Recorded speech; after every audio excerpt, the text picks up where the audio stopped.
I don't know how I'm gonna do this. Tralalero tralala. Cause there's a tournament in 4 hours and this secret is in 4 hours. I don't know how I'm gonna do this.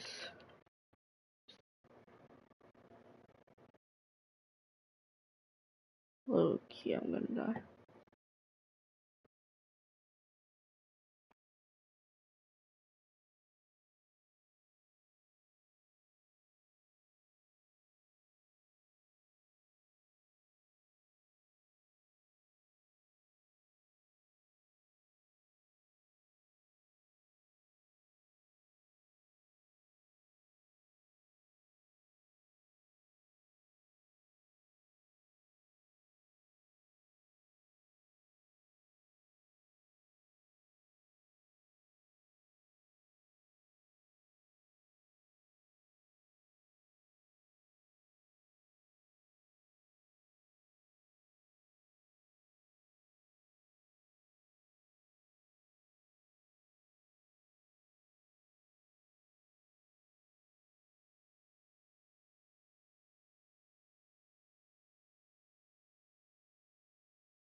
You do not want to touch that. If anybody out there, oh yeah, yeah, yeah, yeah, yeah. Wishing you were there, yeah, yeah, yeah, yeah. Cause the dream goes, cause the main goes. Tell the other cheek goes, cause the main goes. And yes, God bless the enemy goes.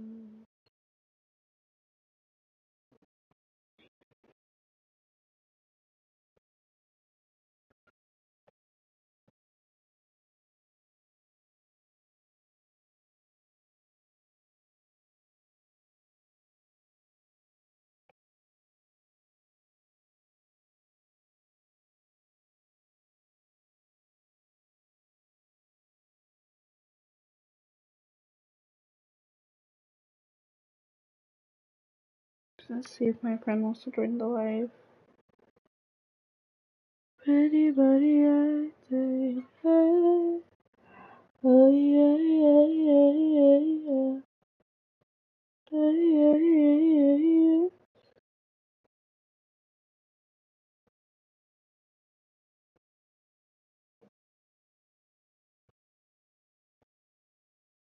Okay, never mind. So what's you doing? What you doing? What you doing? Oh, sorry guys. Anybody out there?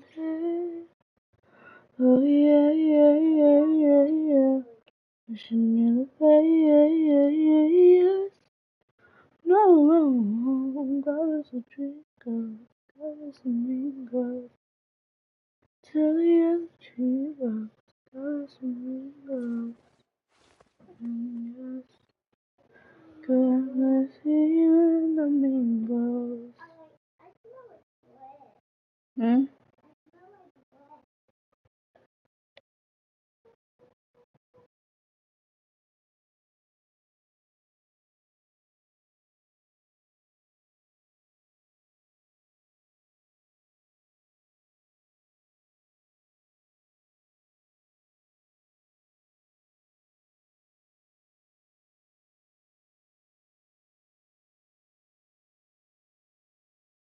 Tralalero tralala.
It's literally my bike, and he has it. Really, he has.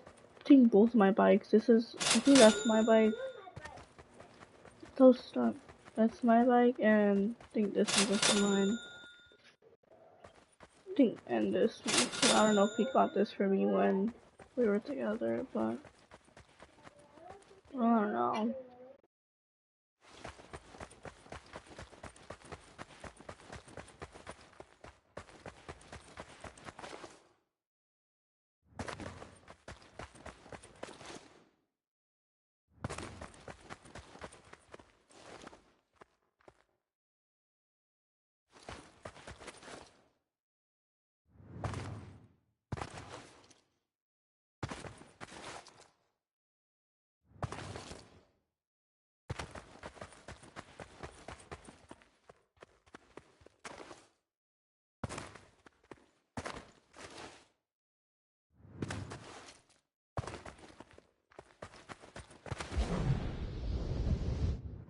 I might not play this.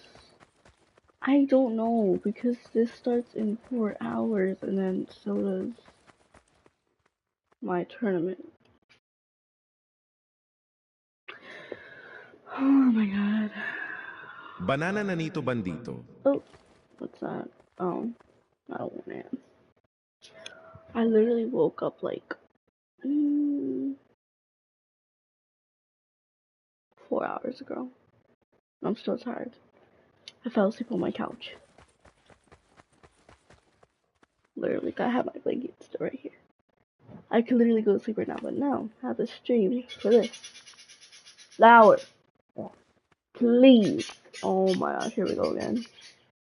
Help. Help. Flower, I'm streaming. Can you shush? Help. It's like always when I'm streaming on here, they want to be loud.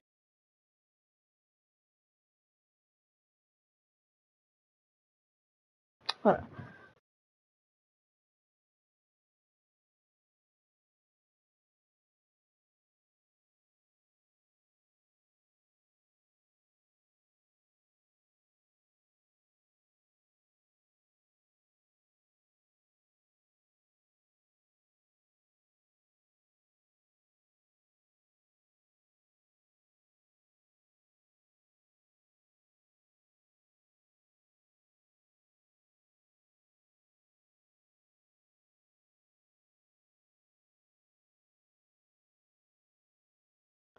And they probably keep being loud. Whatever. Who joined live? I'm so confused. I saw someone join the live. I'm like, who's that? Probably Jaden joining the live. I don't know. Pretty buddy, I let her. Oh yeah, yeah, yeah, yeah, yeah. Hey, yeah, yeah, yeah, yeah. No. Got string girls, lots of mean girls. Tell ya she girls, lots of mean girls. And yes, not with you.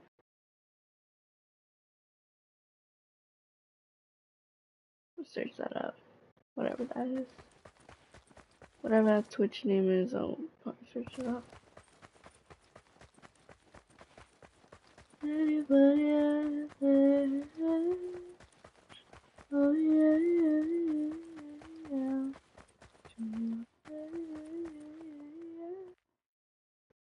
Should I just go play Battle Royale? You know? It's like, there's nothing to really do. Who keeps joining and leaving the live? I'm so confused. See, I have like 4 hours. Dual console have. I have 2 hours playing this. So it starts at 3. Okay, I'll play some Battle Royale. Right now?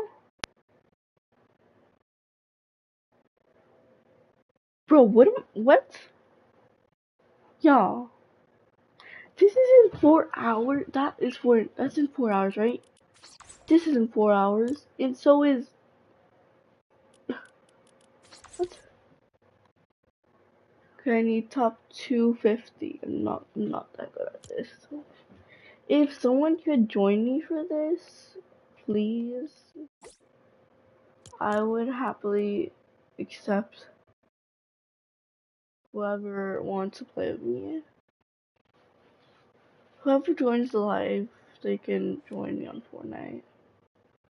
Because I have no one else. All these people I don't know except for her, him, I think him, or her, whatever. Is this how I think it is? No way. There's no way. Cause he used to be in the back of almost all of our videos that we used to post, and there's no way. This is actually him, right? Is this actually Matt?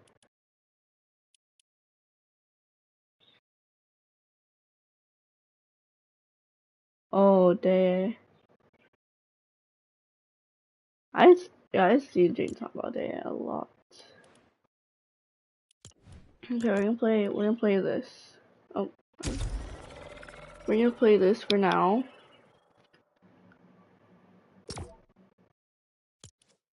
Pretty buddy, I said, hey.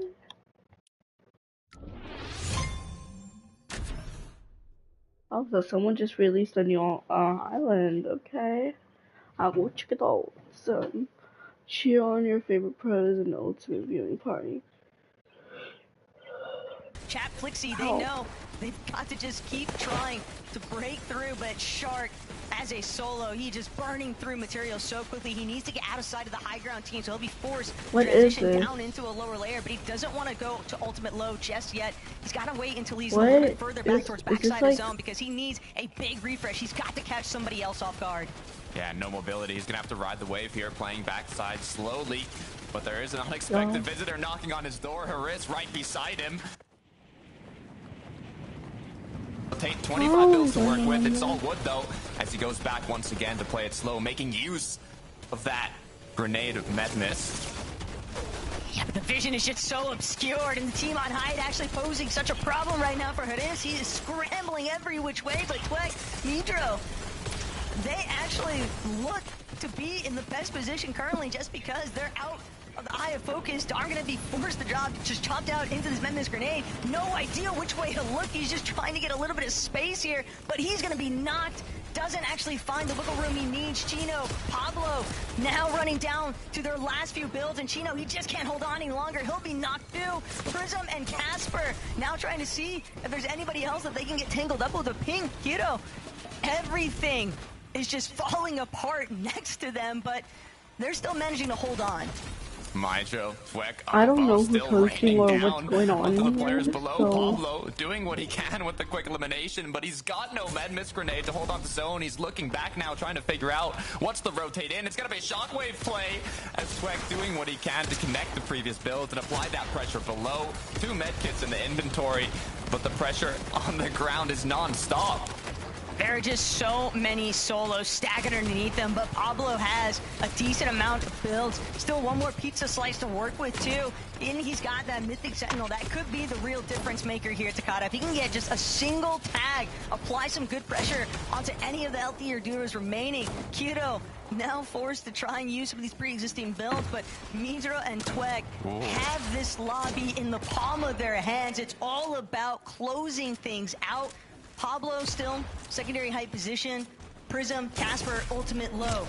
Pablo down to his final 4 builds. He needs to try and pick somebody off the moment they go up, but Demish doing everything he can to prevent that from happening, and it's going to be a turn and burn onto Kiro. That is just one further lifeline, but he needs another siphon if he wants to keep trying to maintain his positioning, and Pablo will be claimed by Demish right after. That's the siphon connection he was hoping for. Now just Casper and Prism underneath. He's hoping maybe Midra and Twig decide to get a little bit more involved, but Casper, Prism, just a little bit too healthy here. They'll finally take out Demish, but when it comes down, might have the upper hand. Not only do they have the med miss grenade, a slurp as well in the inventory alongside the 2 med kits, and Casper knows this. He goes for the elimination, but gets shut down instantly by Tweg and Midro, who are going to close out game 1. What a way to start the day, Taco. Like initially, it's hard to believe that the high ground hold could just work out so buttery smooth. But Tweg, Midro, they were just on to something different. They realized how smothered everybody else was in those congested lower layers, and they took full advantage of it. But Frankie, Reese, Levin, what have y'all got to say? I'm leaving on stuff about it because I don't like building. I mean, I do like building, but on here it's so delayed for me, so unbothered, and the top layers I don't do so that. long, Levin. That what happened, but I mean, they made it look really, really easy. I think one really, of the big things in this meta, right, is how do you play height in a game where you have so many people with shockwaves, right, and dealing with that, and like the layers you play, how high up, how aware you are of potential shockwavers, and I think with Resub, a lot of people would have expected the players to do well on height who maybe have a bit more experience than the likes of the Midros and Twex, right? They made it look like they've been playing height in like top level finals lobbies for years. Absolutely, and they're clearly extremely well prepared for a reload finals, right? They know the meta, they're playing height super duper early, and I love the fact that obviously they have the heal off, they have the potential to win, but they're still getting down, they're still getting close. They know that the other team might have more. They see the med miss grenades go down, they go for the frag. Love it. Only one elimination though, Reese. I guess that's to do with the height that they established. Yeah, I mean, if you played height in a lobby with good players, they don't give you an opportunity when you're going for a rotate, right? You're like, a good player isn't just going to run in the open when you're in height and you can just beam them there. Plus, you combine that with the fact that a lot of the zones pulled back. There weren't really just that many opportunities to tag them, so for them, height early, it ended up being a pretty free game. Yeah, I think more or less, right? Like, as much as I'm impressed by them, I'm curious to see what their games look like now without high, right? Of course, we still have so many more games ahead. Are they going to be as composed in those situations? Because I think they showed a great composure and, like you said, preparedness in that situation to play high. That I'd like to see them apply, you know, some of the lower layers as well. Well, we still have 7 games remaining, and there are going to be some duos who are out for revenge. We're going to take a short break. When we come back, though, we'll be talking about game number 1 in more detail.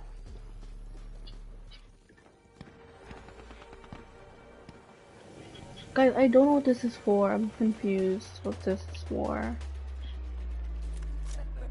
Like, I really don't know. I'm like, tell me what this is. Something.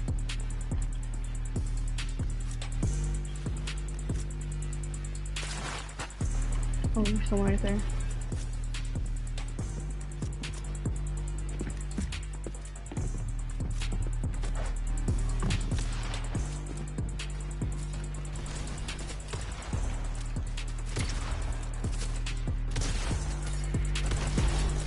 Dead.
I died.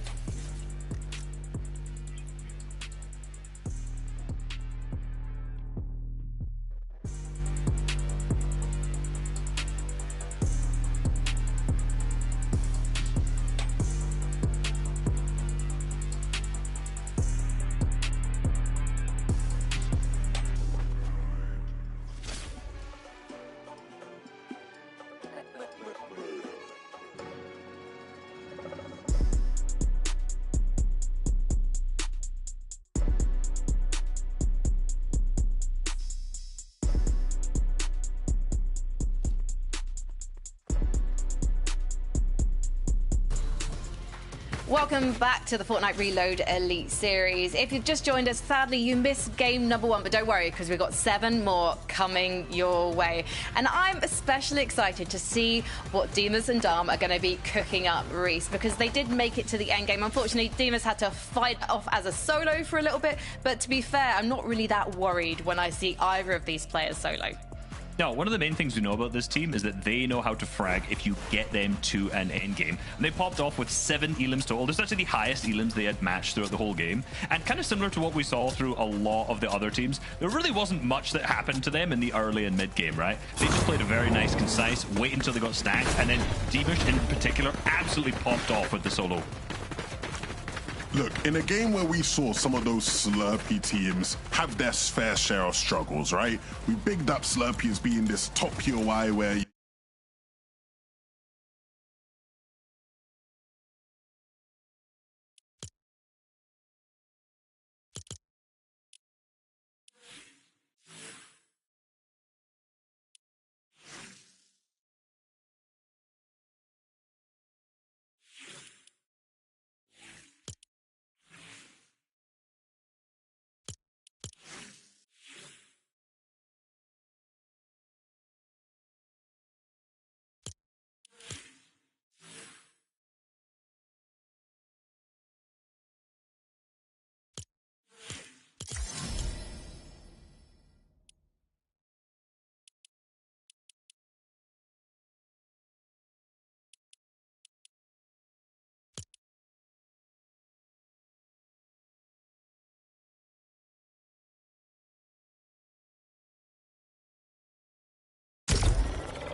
I think the big thing with these two is that, like, when they get to endgame, they're just going to make plays happen.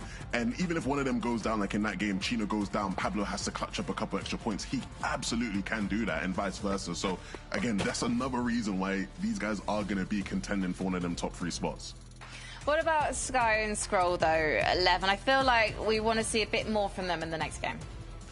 Yeah, I mean, look, they made it to endgame as we both would have expected, Reese, right? And I think we saw score. I think it might have been Skrull who had gone down first there, and we didn't quite see how, but it looked like they were. When he went down, it looked like they were just sort of like in the midst of the congestion of the rest of the lobby a bit, right? Which isn't quite typical of what you expect from them. Yeah, you see here, Skrull goes down the sort of backside, struggling a bit to sort of find a good position. Again, I would say it's not the usual from what we see from these guys in endgame, and so I'd like to put it down to the circumstances they were in before. I'm not too worried yet, Reese, but something to consider. No, I mean, most of their most successful matches that I've watched from them, in particular in Reload, is always, as I said, mentioned before this first game, they're always front, low. And as soon as I saw them earlier into that match on a kind of mid-ground, stuffed at the backside layer, not with a huge amount of mats, I just immediately knew, like, that's not as comfortable position for them, right? They thrive on getting to a good spot, fragging out and getting refreshes. There, they just kind of failed to. They did that jump around the side into the stop. You know, one of these is going to get knocked. Let's bring up the leaderboard again, because I don't think anyone expected at the start of the day to see Prism and Casper to be our first place duo. Again, 7 more games to go. Nothing yet is guaranteed. And, you know, it could be down to the zone, as we already mentioned, Levin. Yeah, absolutely. I mean, as far as zones go, you kind of already mentioned it, Reese. Prism and Casper were blessed. If there is going to be one game where these guys had a good game today, it was going to be this one. Like, they didn't have to move practically the whole game. Zone just kept on pulling towards that Fort Crumpet POI. And so, again, I was impressed by them to actually go on and deliver on that, but it was as expected, right, with how favorable the zone was.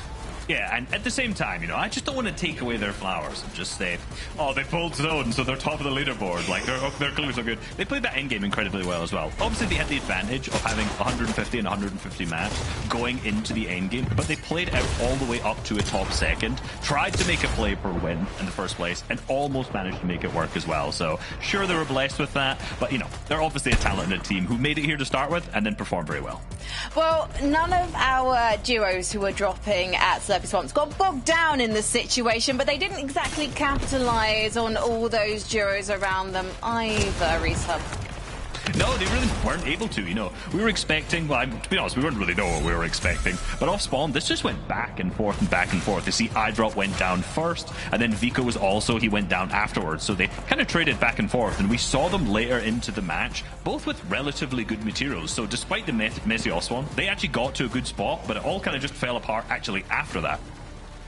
Yeah, I think we saw a bunch of the different potential problems these teams will have just outside of like the actual off-spawn fight itself, right? You have one situation where you might end up having, you know, to come out on the worst end of the fight, and then your loot is just on the recovery throughout the game. You have other people who then are just making micro mistakes when it comes to decision making and timing. It's not going to be an easy day at Slurpy. It's not going to be easy for anyone, so let's head back to the map. It's time for game number 2. Thank you, Frankie. It's not going to be easy, but it's definitely going to be interesting. Quick matches with the reload format and quick fights as we get right into game number 2.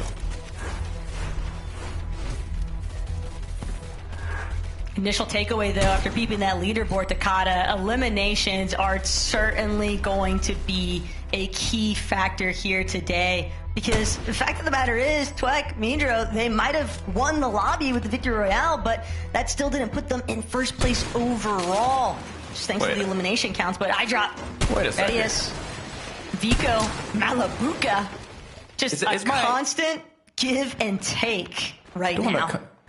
Pablo landing on top of Slurpy as well. As iDrop's actually going to jump right on up to him, but Pablo has full shield. He should be able to get the knock, even Elim here. But iDrop turns it around without having shield. How has he done it? Last place that Pablo was probably expecting. He definitely looked pretty confident in that initial drop, but he is way out from where he wanted to be. Don't think that it was super intentional necessarily. Well, I mean, maybe the next drop-ins will give us a little bit more indication towards that, but for right now, at least, iDrop Madia is definitely not going to complain about finding that early elimination. Certainly sets them up with a nice few points. Bodisai, Asa, Still going back and forth here, though, with Pink and Haris at boom and base. Not exactly one of those POIs that you can afford to split off evenly. They are going to have to duke it out yet again. Pink and Haris, they want full control of this position. Podesai on the lurk. 2 builds to work with. Pink doesn't have any shields currently. That's going to be primary HP advantage, but Haris, with that overhead view, he's got everything in his power to spot out a little lurk position that Podesai was trying to set up. And Asa, Podesai, one more time left to kind of hunt down the fringes of boom and base. Gotta be careful here, though, for Pink and Haris. Never know when some other visitors might make themselves known. Yeah, you don't want no unexpected visitors, especially at your POI in the early game. Next zone has appeared, but back to Dirty Docks, Sato, Momsy, Sharktini, once again, taking kind of the conservative split, the POI route. The only way that I really see Shark and Teeny maybe looking to try and pressure Momsy and Sato a little bit harder here at Dirty Docks is if they feel like it'll make the difference for them with like elimination score counts in the leaderboard. As things begin to kind of roll over, we start to see how the points are really going to accumulate. That'll be, if you can establish an early dominance and get those constant reboot eliminations, that might be exactly the intentions from Shark and Teeny later on. Over at Logjam Lion, but still Chap, Flixie, a little bit more pressure here right now at Fort Crumpet. Prism and Casper, they decided they want to take the affairs into their own hands.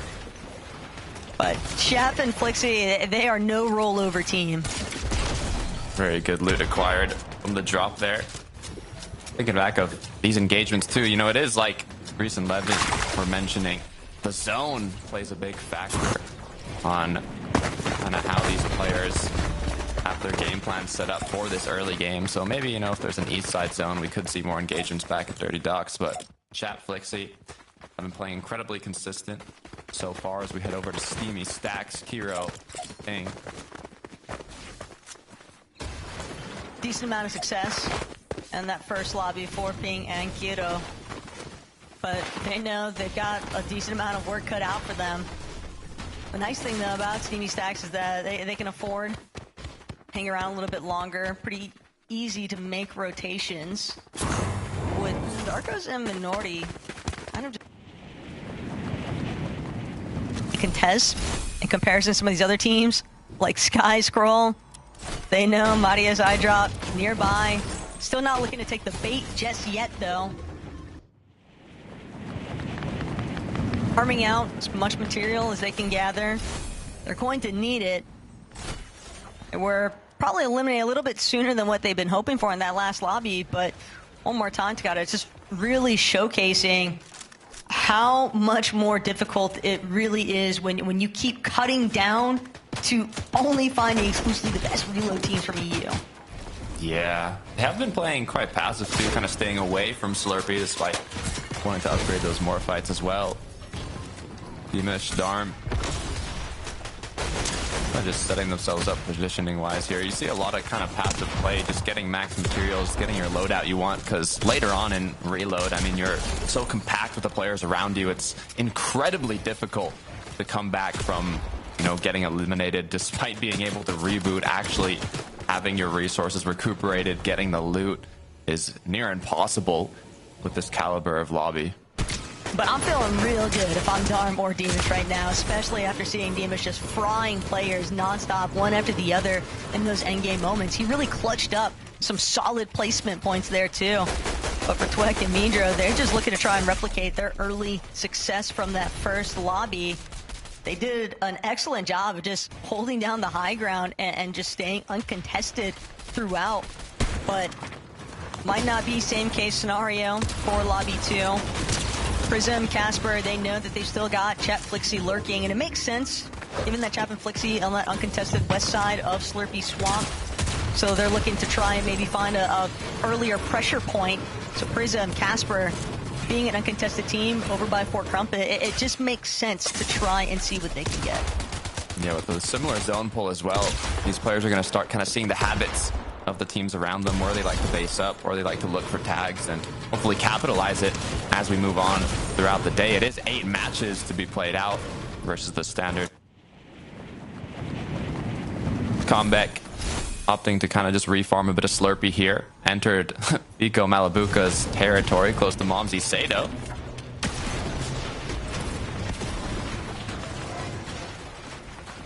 This could be real trouble right now, though, for Pablo and Chino. Forced to retreat. Snozq and Multi are actually going to be the aggressors here.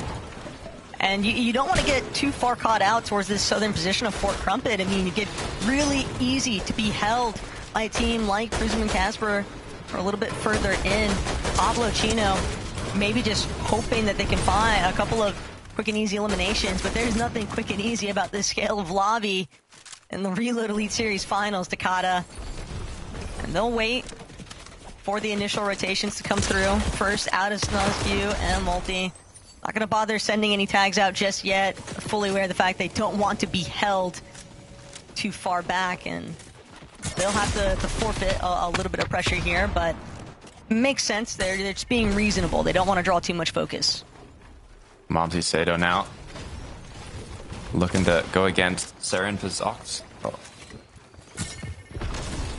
The thing with these, like you were mentioning in the last match, Taco, these early game kind of engagements with potential kind of constant ticks from Storm is you might be able to get away with it in opens or heats, but if you spend too much time here, we saw last game almost, I mean, basically did come down to a heal off. So with the med missed grenades in Sato's inventory, a key factor to the reload game mode currently, the meta of how these teams are playing out. You want to be able to tank as much Storm as possible in those final circles, and the more you do it now, the less you're going to be able to later.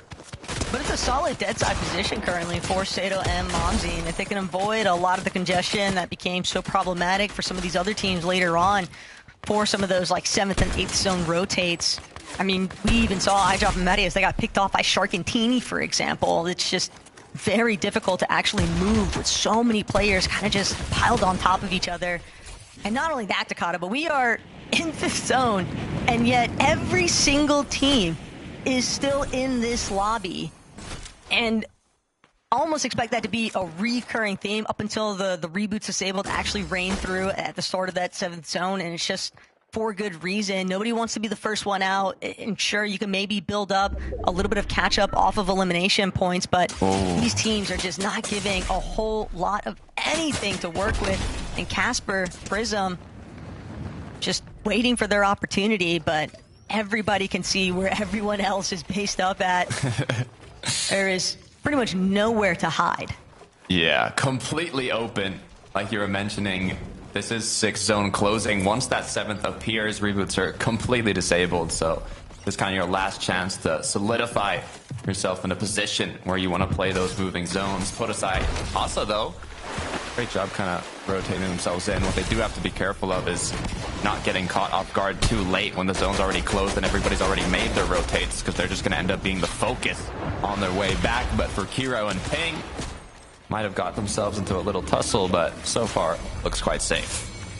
A lot of these fights are still just kind of fizzling out on their own, but Lusha, Mappy, all he wants is for his duo to actually regroup with them. Kiro and Ping, they're going to take their opening to just get a move on. But this is a rough spot to be now. Lusha and Mappy, you never want to be some of the last to rotate in. Very strong odds of being held on the edge of zone, especially when a team like Casper and Prism are still holding themselves as the centerpiece. They recognize the fact, hey, at least one player got eliminated, and that's an opportunity for us to try and take advantage of from the reboots. This chat Flixie just extending a lot of space here. They've carved out so many boxes.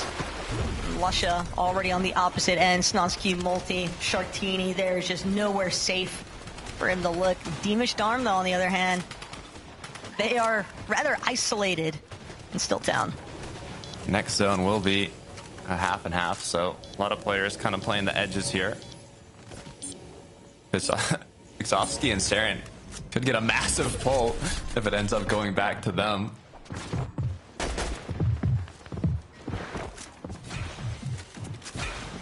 Teeny just sitting out with that Ranger shotgun.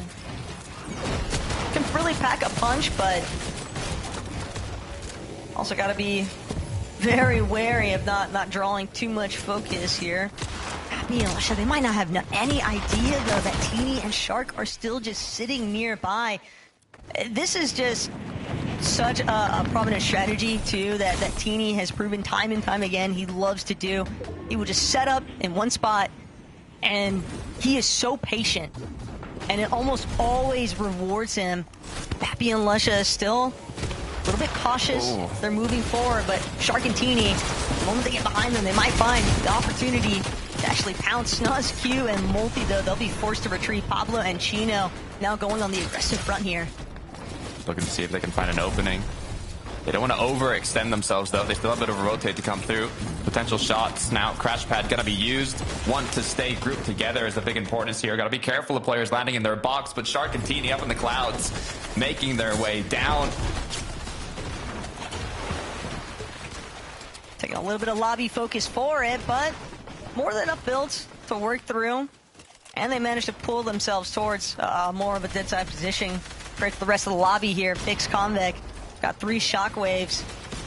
But they are going to have to expend some of their healing resources, replenish their shield. 1 med miss grenade now remains 4 picks.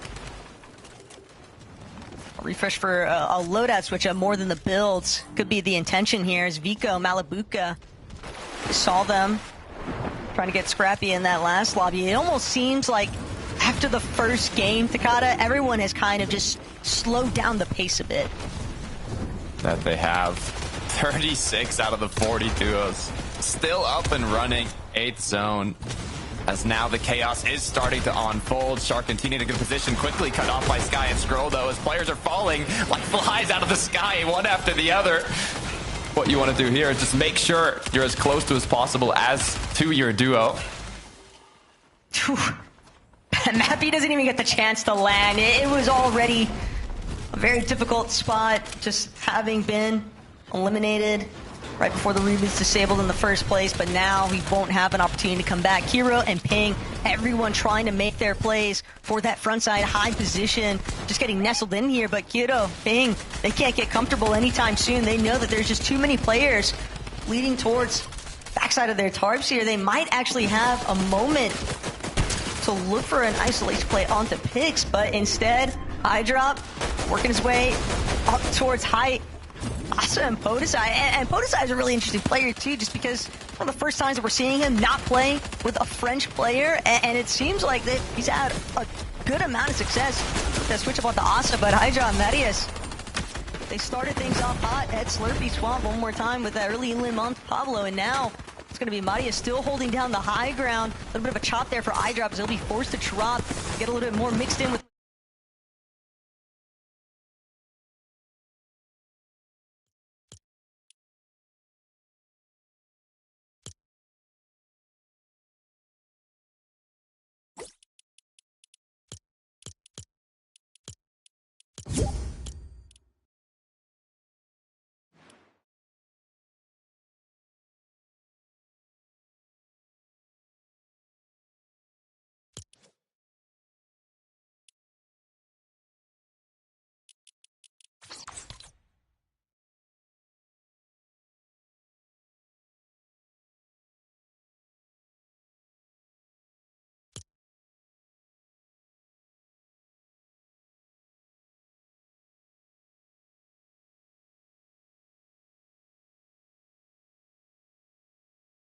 Is it bad?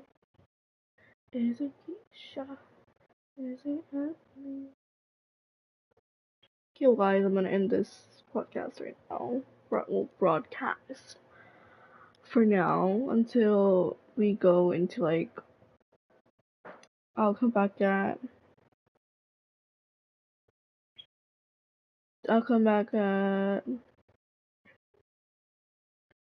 2:54. Yeah, I'll be back at 2:54 a.m. my time. For Jane's time, I'll be, well, same time, whatever. Yeah, bye.